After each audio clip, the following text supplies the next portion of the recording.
पिला माने आज रही विज्ञान क्लास को तुम मान को स्वागत। आज आमे वैद्युतिक स्विच विषय रे आलोचना करिबा। पूर्व क्लास रे आमे दुईटी सेल बा बैटरी एवं तार साहाय्य रे गोटे छोट एलईडी बल्ब जळाइबार एक सुंदर परीक्षा करथिले। मु भाबुची तुमे माने समस्ते ता भलो भाबरे बुझी जाइथिबो,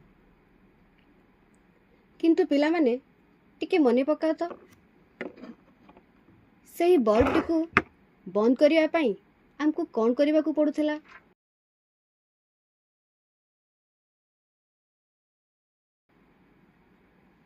आमको बैटरी रू तार टी को खोलिबा को पड़ूला आउ पुणी थरे जळाइबा पाई सही तार को पुणी थरे जोड़िबा को पड़ूला।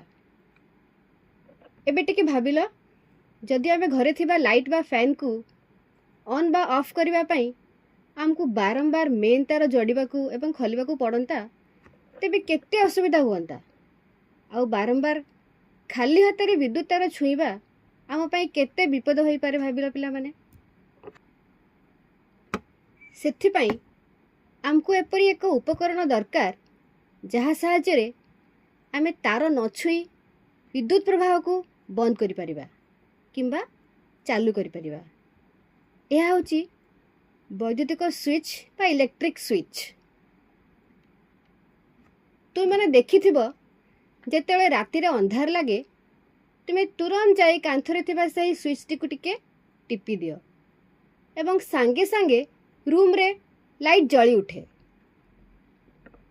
किंबा गरम लागिले तुमे फैन रो स्विच ऑन करो।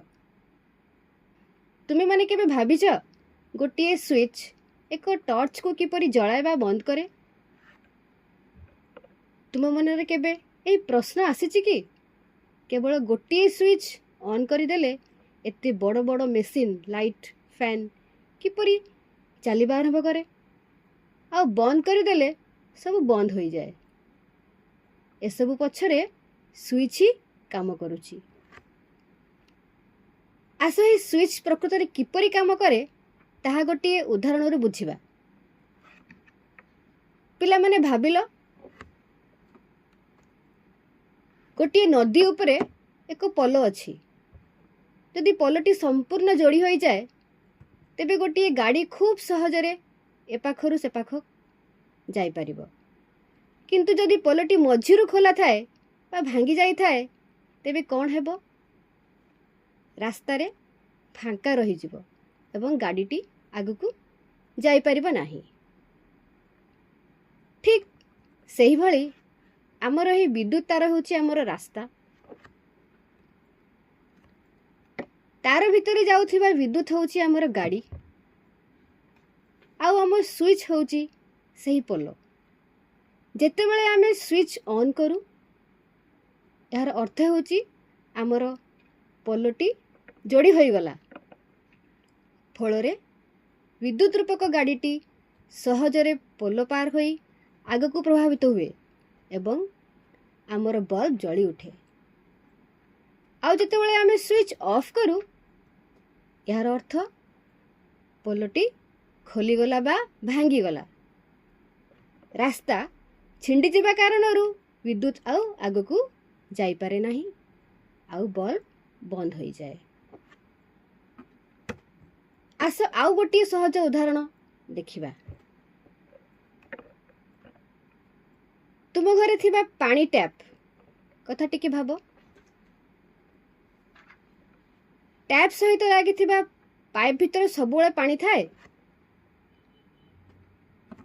हेले टैप बंद थिले कौन पानी बाहर को आसे कि ना? कारण बंद टैप टी पानी रास्ता को एक गेट भली अटकाई रखता है। किंतु तुमे जेमती टैप टी को खोली दियो सांगे सांगे पानी बाहरिबा आरंभ करे। एठारे विद्युत तार को पानी पाइप सह विद्युत को पानी सह एवं स्विच को आमे आम टैप सह तुलना करो। जेतेबेले आमे स्विच ऑन करू यार अर्थ होची आमे टैप खोली देले फलरे पानी भली विद्युत स्रोत सहजरे तार भितर दे प्रभावित हेबा आरंभ करे एवं आमर बल्ब जली उठे। आउ जेतेबेले आमे स्विच ऑफ करू यार अर्थ है आमे टैप टी को बंद कर देले। जेमिति टैप बंद कले पानी प्रवाह बंद हो जाए, ठीक सेमिति स्विच ऑफ कले विद्युत आग को जाई पारे नहीं। अर्थात एक स्विच ठीक एक पानी टैप भली काम करे। आमे निज इच्छा अनुसार जेतेबेले चाहिबा स्विच द्वारा विद्युत प्रवाह को छाड़ी पारिबा और बंद करी अटकाई पारिबा। तेणु आजिर आमर प्रसंग होउची वैद्युतिक स्विच। यह को आहुरी भल भाव में बुझिया पाई आमे निज हाथ में गोटे स्विच तैयारी करिबा। कौन समस्ते रेडी तो? पिला माने आस स्विच तैयारी करिबा। आमको निजर एक सरल स्विच तैयारी करिबा पाई कौन कौन दरकार पिला माने देख, स्क्रीन रे देखा जाउथिबा भली दुईटी ड्राइंग पिन, गोटे सेफ्टी पिन, दुई खंड तार एवं खंडे कार्डबोर्ड। एबे आमे कौन करिबा? प्रथमे गोटे ड्राइंग पिन को सेफ्टी पिन रो पछ गोलाकार कणारे भर्ती करी एही कार्डबोर्ड उपरे लगाइबा। टिके ध्यान देबा सेफ्टी पिन टी जेपरी मुक्त भाव में घूरी पारिबो। यह है आमर प्रथम बिंदु। एहा परे द्वितीय ड्राइंग पिन को कार्डबोर्ड उपरे एपरी लगाइबा जेपरी सेफ्टी पिन रो आग अंशटी यह को स्पर्श करि पारुथिबो। देख पिला माने आउ थरे घुराई देले ता अलगा होई जाउची।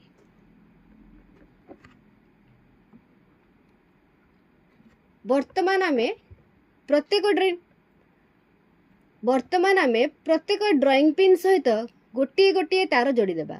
बस आमर एक सुंदर घरोई स्विच प्रस्तुत हो गला।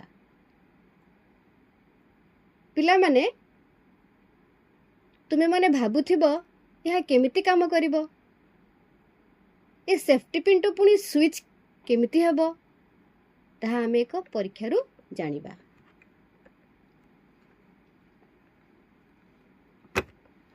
एबे आस आमे आमर निज तैयारी स्विच को परीक्षा करिबा।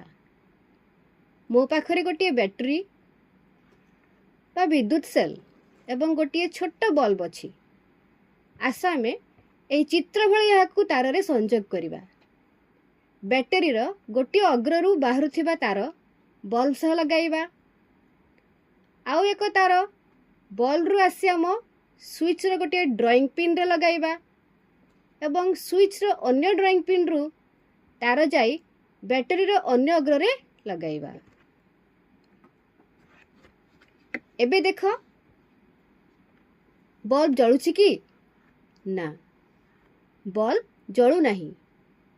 काहे कि जानिछ? कारण सेफ्टी पिन टी द्वितीय ड्राइंग पिन को छुई नाही, तेणु सेठारे फांका अछि। यह होची स्विच रो ऑफ अवस्था। एबे आमे सेफ्टी पिन रो मुक्त अग्र को घुराई द्वितीय ड्राइंग पिन सहित लगाइबा। देखिला बल्ब टी किपरि उज्जवल होई जळी उठिला। यह किपरि हला? जेतेबेले सेफ्टी पिन उभय ड्राइंग पिन को स्पर्श कला सेतेबेले आउ कोनोसी फांका रहिला नाही। यहाकू स्विच रो ऑन अवस्था कहा जाए। मु पुणी सेफ्टी पिन को घुंचाई दउछि। देख बल्ब लिभि गला। यह ऑफ अवस्था। पुणी लगाइली जळुछि कि? जळिला। यह ऑन अवस्था। यही होची आम स्विच रो काम। स्विच परिपथ को संपूर्ण करे किंबा याकू विच्छिन्न करि थाए। परिपथ रे विद्युत स्रोत जीव कि नाही ताहा नियंत्रण करिबा होची स्विच रो कार्य। पिला माने आम परीक्षा तो सफल हला, किंतु आस बुझिबा एहा पछरे थिबा विज्ञान कोन। प्रथमे आमे जो नदी पोलर उदाहरण नैथिले टिके मने पकाओ। प्रथम रे आमे जो नदी पोलर उदाहरण नैथिले टिके मने पकाओ। ଯେତେବେଳେ ସେଫ୍ଟି ପିନ୍ ଉଭୟ ଡ୍ରଇଂ ପିନ୍କୁ ସ୍ପର୍ଶ କରେ ସୁଇଚ୍ର ଅନ୍ ଅବସ୍ଥା, ସେତେବେଳେ ସେହି ଦୁଇଟି ପିନ୍ ମଧ୍ୟରେ ଥିବା ଫାଙ୍କା ସ୍ଥାନଟି ପୂରଣ ହୋଇଯାଏ, ଅର୍ଥାତ୍ ଆମର ପୋଲଟି ଯୋଡ଼ି ହୋଇଗଲା। ସେଫ୍ଟି ପିନ୍ ଧାତୁରେ ତିଆରି ହୋଇଥିବାରୁ ଏହା ଏକ ଉତ୍ତମ ବିଦ୍ୟୁତ୍ ପରିବାହୀ। ତେଣୁ ଗାଡ଼ି ଭଳି ବିଦ୍ୟୁତ୍ ସ୍ରୋତ ବ୍ୟାଟେରୀର ଗୋଟିଏ ଅଗ୍ରରୁ ବାହାରି ବିନା ବାଧାରେ ସମ୍ପୂର୍ଣ୍ଣ ରାସ୍ତା ଅତିକ୍ରମ କରି ଅନ୍ୟ ଅଗ୍ରରେ ପହଞ୍ଚେ ଏବଂ ବଲ୍ବ ଜଳେ। ଏହି ସମ୍ପୂର୍ଣ୍ଣ ରାସ୍ତା ବା ପରିପଥକୁ ମୁଦିତ ପରିପଥ ବା କ୍ଲୋଜ୍ ସର୍କିଟ୍ କୁହାଯାଏ। କିନ୍ତୁ ଯେତେବେଳେ ଆମେ ସେଫ୍ଟି ପିନ୍କୁ ଘୁଞ୍ଚାଇ ଦେଉ ସୁଇଚ୍ର ଅଫ୍ ଅବସ୍ଥା, ସେତେବେଳେ ଦୁଇଟି ଡ୍ରଇଂ ପିନ୍ ମଧ୍ୟରେ କୌଣସି ସମ୍ପର୍କ ନଥାଏ। ସେଠାରେ ଫାଙ୍କା ଥାଏ, ସେଠାରେ ବାୟୁ ଥାଏ ଏବଂ ବାୟୁ ହେଉଛି ଏକ ବିଦ୍ୟୁତ୍ ରୋଧୀ ଇନ୍ସୁଲେଟର, ଅର୍ଥାତ୍ ପୋଲଟି ଖୋଲିଗଲା ବା ଭାଙ୍ଗିଗଲା। ତେଣୁ ଗାଡ଼ି ଭଳି ବିଦ୍ୟୁତ୍ ଗତି କରିବା ପାଇଁ ଥିବା ରାସ୍ତାଟି କଟିଯାଏ ବା ବିଚ୍ଛିନ୍ନ ହୋଇଯାଏ। ବିଦ୍ୟୁତ୍ ଆଗକୁ ଯାଇପାରେ ନାହିଁ ଆଉ ବଲ୍ବ ଲିଭିଯାଏ। ଏହି ଅବସ୍ଥାରେ ଆମେ କହିବା ଯେ ପରିପଥଟି ଖୋଲା ପରିପଥ ବା ଓପନ୍ ସର୍କିଟ୍। ବର୍ତ୍ତମାନ ବୁଝିଲ ତ, ସୁଇଚ୍ ଅନ୍ କଲେ ମୁଦିତ ପରିପଥ ହୁଏ ଓ ବିଦ୍ୟୁତ୍ ପରିବାହୀ ତାର ଦେଇ ଗତି କରେ ଏବଂ ସୁଇଚ୍ ଅଫ୍ କଲେ ଖୋଲା ପରିପଥ ହୋଇ ବିଦ୍ୟୁତ୍ ପ୍ରବାହ ବନ୍ଦ ହୋଇଯାଏ।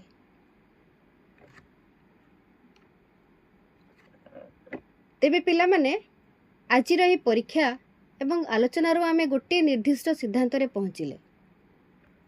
ଯଦି ତୁମକୁ କେହି ପଚାରେ ସୁଇଚ୍ କ'ଣ, ତୁମେ କ'ଣ ଉତ୍ତର ଦେବ? ସୁଇଚ୍ ଗୋଟିଏ ସରଳ ଯନ୍ତ୍ର ଯାହା ପରିପଥକୁ ସମ୍ପୂର୍ଣ୍ଣ କରେ ବା ବିଚ୍ଛିନ୍ନ କରିଦିଏ। ପରିପଥରେ ବିଦ୍ୟୁତ୍ ସ୍ରୋତ ଯିବ କି ନାହିଁ ତାହା ନିୟନ୍ତ୍ରଣ କରିବା ହିଁ ହେଉଛି ସୁଇଚ୍ର ପ୍ରକୃତ କାମ। ଏକ ବୈଦ୍ୟୁତିକ ପରିପଥର କୌଣସି ସ୍ଥାନରେ ଆମେ ଏକ ସୁଇଚ୍କୁ ଲଗାଇ ପାରିବା। ଆମ ଘରେ ବ୍ୟବହାର କରାଯାଉଥିବା ଲାଇଟ୍, ଫ୍ୟାନ୍, ଟିଭି, ଫ୍ରିଜ୍ ଭଳି ବିଭିନ୍ନ ଯନ୍ତ୍ରପାତିରେ ଏହିଭଳି ଅନେକ ସୁଇଚ୍ ବ୍ୟବହାର କରାଯାଇଥାଏ। ବାହାରକୁ ଦେଖିବାକୁ ସେଗୁଡ଼ିକର ରୂପ, ରଙ୍ଗ ଓ ଡିଜାଇନ୍ ଭିନ୍ନ ଭିନ୍ନ ହୋଇଥିଲେ ମଧ୍ୟ ସେମାନଙ୍କର ଭିତରର କାର୍ଯ୍ୟ କରିବାର ପ୍ରଣାଳୀ ଆମର ଏହି ସେଫ୍ଟି ପିନ୍ ସୁଇଚ୍ ଭଳି କାମ କରିଥାଏ। ପିଲାମାନେ, ଆଜି ଆମେ ବହୁତ କିଛି ଶିଖିଲେ।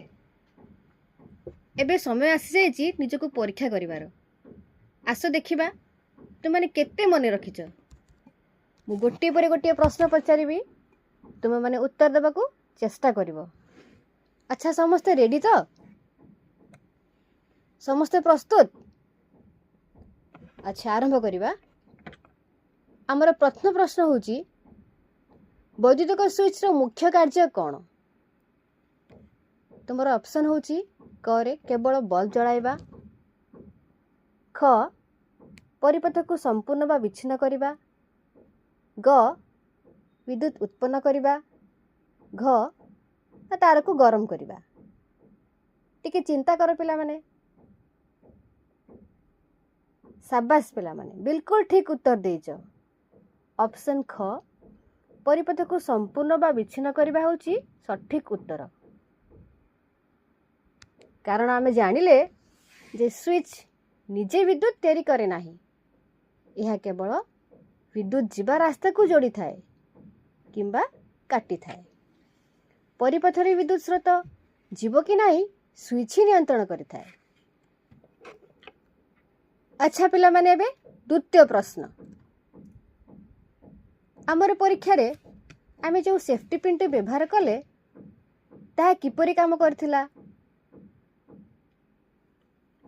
ତୁମର ଅପସନ୍ ହେଉଛି କ ରେ ଏକ ବିଦ୍ୟୁତ୍ ସେଲ୍ ଭଳି, ଖ ଏକ ବିଦ୍ୟୁତ୍ ରୋଧୀ ଭଳି, ଗ ଏକ ସୁଇଚ୍ ଭଳି, ଘ ନା ଏକ ବଲ୍ବ ଭଳି। କ'ଣ ଉତ୍ତର ହେବ ପିଲାମାନେ? ବହୁତ ବଢ଼ିଆ, ତୁମମାନେ ତ ପୁରା ଠିକ୍ ବୁଝିଛ। ଉତ୍ତର ହେଉଛି ଅପସନ୍ ଗ, ଏକ ସୁଇଚ୍ ଭଳି। ଆମେ ସେଫ୍ଟି ପିନ୍କୁ ଘୁରାଇ ପରିପଥକୁ ଅନ୍ ଆଉ ଅଫ୍ କରୁଥିଲେ, ତେଣୁ ସେଠାରେ ତାହା ଆମ ସୁଇଚ୍ ଭଳି କାମ କରୁଥିଲା। ଏବେ ଆସ ତୃତୀୟ ପ୍ରଶ୍ନକୁ। ଯେତେବେଳେ ସୁଇଚ୍ ଅନ୍ ଅବସ୍ଥାରେ ଥାଏ ସେତେବେଳେ ପରିପଥକୁ ଆମେ କ'ଣ କହିବା? ତୁମର ଅପସନ୍ ହେଉଛି କ ରେ ମୁଦିତ ପରିପଥ, ଖ ଖୋଲା ପରିପଥ, ଗ ବିଚ୍ଛିନ୍ନ ପରିପଥ, ନା ଘ ଅସମ୍ପୂର୍ଣ୍ଣ ପରିପଥ। ଠିକ୍ ଉତ୍ତର କ'ଣ ହେବ ପିଲାମାନେ? ଟିକେ ଚିନ୍ତା କର। ଆରେ ତୁମମାନେ ଠିକ୍ ଉତ୍ତର ଦେଇଛ। ଉତ୍ତର ହେଉଛି ଅପସନ୍ କ ମୁଦିତ ପରିପଥ ବା କ୍ଲୋଜ୍ ସର୍କିଟ୍। କାରଣ ଅନ୍ କଲେ ରାସ୍ତାଟି ପୁରା ବନ୍ଦ ବା ସମ୍ପୂର୍ଣ୍ଣ ହୋଇଯାଏ ଓ ବିଦ୍ୟୁତ୍ ସହଜରେ ଯାଇପାରେ। ଏବେ ଆସିବା ଆମେ ପ୍ରଶ୍ନ 4। ଆମେ ତିଆରି କରିଥିବା ସୁଇଚ୍ରେ ଯେତେବେଳେ ସେଫ୍ଟି ପିନ୍ଟି ଦୁଇଟି ଯାକ ଡ୍ରଇଂ ପିନ୍କୁ ଛୁଏ ସେତେବେଳେ ବଲ୍ଟି କାହିଁକି ଜଳି ଉଠେ? ତୁମର ଅପସନ୍ ହେଉଛି କ ରେ ସେଫ୍ଟି ପିନ୍ଟି ନିଜେ ବିଦ୍ୟୁତ୍ ଶକ୍ତି ତିଆରି କରିବା ଆରମ୍ଭ କରେ, ଅପସନ୍ ଖ ରେ ପରିପଥଟି ସମ୍ପୂର୍ଣ୍ଣ ବା ମୁଦିତ ହୋଇଯାଏ, ଗ ରେ ସେଫ୍ଟି ପିନ୍ ଭିତରେ ଆଗରୁ ବିଦ୍ୟୁତ୍ ଲୁଚିକି ରହିଥାଏ, ଆଉ ଅପସନ୍ ଘ ରେ ସେଠାରେ ଏକ ଖୋଲା ପରିପଥ ସୃଷ୍ଟି ହୁଏ। କ'ଣ ଠିକ୍ ଆନ୍ସର ହେବ ପିଲାମାନେ? ବିଲକୁଲ ସଠିକ୍ ଉତ୍ତର ଦେଇଛ ପିଲାମାନେ। ଅପସନ୍ ଖ ପରିପଥଟି ସମ୍ପୂର୍ଣ୍ଣ ବା ମୁଦିତ ହୋଇଯାଏ। ସେଫ୍ଟି ପିନ୍ ଲାଗିବା ଦ୍ୱାରା ରାସ୍ତାଟି ଯୋଡ଼ି ହୋଇଯାଏ ଏବଂ ବିଦ୍ୟୁତ୍ ସହଜରେ ଗତି କରି ବଲ୍ବକୁ ଜଳାଇଥାଏ। ଏବେ ଆସିବା ପଞ୍ଚମ ପ୍ରଶ୍ନକୁ। ଯେତେବେଳେ ପରିପଥ ଖୋଲା ଥାଏ ସେତେବେଳେ ବଲ୍ବଟି କ'ଣ ହୁଏ? ତୁମର ଅପସନ୍ ହେଉଛି କ ଉଜ୍ଜଳ ହୋଇ ଜଳେ, ଖ ଲିଭିଯାଏ ବା ଜଳେ ନାହିଁ, ଗ ରେ ବଲ୍ବଟି ଖରାପ ବା ଫ୍ୟୁଜ୍ ହୋଇଯାଏ, ନା ଘ ରେ ବଲ୍ବଟି ଗରମ ହୋଇଯାଏ। ତେବେ ସଠିକ୍ ଉତ୍ତର କ'ଣ ହେବ ପିଲାମାନେ? ସାବାସ୍ ପିଲାମାନେ, ତୁମମାନେ ସଠିକ୍ ଉତ୍ତର ଦେଇଛ। ଅପସନ୍ ଖ ଲିଭିଯାଏ ବା ଜଳେ ନାହିଁ। ବଲ୍ବଟି ଲିଭିଯାଏ ବା ଜଳେ ନାହିଁ। ଖୋଲା ପରିପଥ ମାନେ ରାସ୍ତା କଟିଗଲା, ତେଣୁ ବିଦ୍ୟୁତ୍ ଯାଇପାରିବନି ଓ ବଲ୍ବ ଜଳିବ ନାହିଁ। ଏବେ ଆସିବା ଆମେ ନେକ୍ସଟ କ୍ୱେଶ୍ଚନକୁ। ଗୋଟିଏ ଏଲ୍ଇଡି ବଲ୍ବର ଦୁଇଟି ତାର ବା ଲେଗ୍ ଥାଏ। ତାହାକୁ ବ୍ୟାଟେରୀ ସହ ଯୋଡ଼ିବା ସମୟରେ ଏଲ୍ଇଡିର ଲମ୍ବା ତାରକୁ ବ୍ୟାଟେରୀର କେଉଁ ଅଗ୍ର ସହିତ ଯୋଡ଼ିବା ନିହାତି ଆବଶ୍ୟକ? ଅପସନ୍ କ ବିଯୁକ୍ତାଗ୍ର, ଅପସନ୍ ଖ ଯୁକ୍ତାଗ୍ର, ଅପସନ୍ ଗ ଯେକୌଣସି ଅଗ୍ର ସହିତ ଯୋଡ଼ିଲେ ବଲ୍ବଟି ଜଳିବ, ଅପସନ୍ ଘ ଉପରୋକ୍ତ ମଧ୍ୟରୁ କୌଣସିଟି ନୁହେଁ। ଟିକେ ଚିନ୍ତା କଲ ପିଲାମାନେ, ଉତ୍ତର କ'ଣ ହେବ? ସାବାସ୍ ପିଲାମାନେ, ତୁମମାନେ ଠିକ୍ ଉତ୍ତର ଦେଇଛ। ଅପସନ୍ ଖ ଯୁକ୍ତାଗ୍ର ହେଉଛି ଠିକ୍ ଉତ୍ତର। ଏଲ୍ଇଡି ବଲ୍ବର ଲମ୍ବା ତାରଟି ପଜିଟିଭ୍ ଏବଂ ଛୋଟ ତାରଟି ନେଗେଟିଭ୍ ହୋଇଥାଏ। ବଲ୍ବଟିକୁ ଜଳାଇବା ବେଳେ ଲମ୍ବା ତାରକୁ ବ୍ୟାଟେରୀର ଯୁକ୍ତାଗ୍ର ଏବଂ ଛୋଟ ତାରକୁ ବିଯୁକ୍ତାଗ୍ର ସହିତ ଠିକ୍ ଭାବରେ ସଂଯୋଗ କରିବା ଜରୁରୀ। ପିଲାମାନେ, ତୁମମାନେ ଆଜି ବହୁତ ଭଲ ଭାବରେ ସବୁ ପ୍ରଶ୍ନର ଉତ୍ତର ଦେଲ। ଏଥିରୁ ଜଣାପଡ଼ୁଛି ତୁମମାନେ ସୁଇଚ୍ ବିଷୟରେ ପୁରା ପରିଷ୍କାର ଭାବରେ ବୁଝିଯାଇଛ। ଆଜି ପାଇଁ ଏତିକି। ପୁଣି ଦେଖା ହେବା ଆଗାମୀ କ୍ଲାସ୍ରେ କିଛି ନୂଆ କଥା ସହିତ। ଧନ୍ୟବାଦ। ଖୁସିରେ ଶିଖିବା ସମସ୍ତଙ୍କର ଅଧିକାର। ନମସ୍କାର।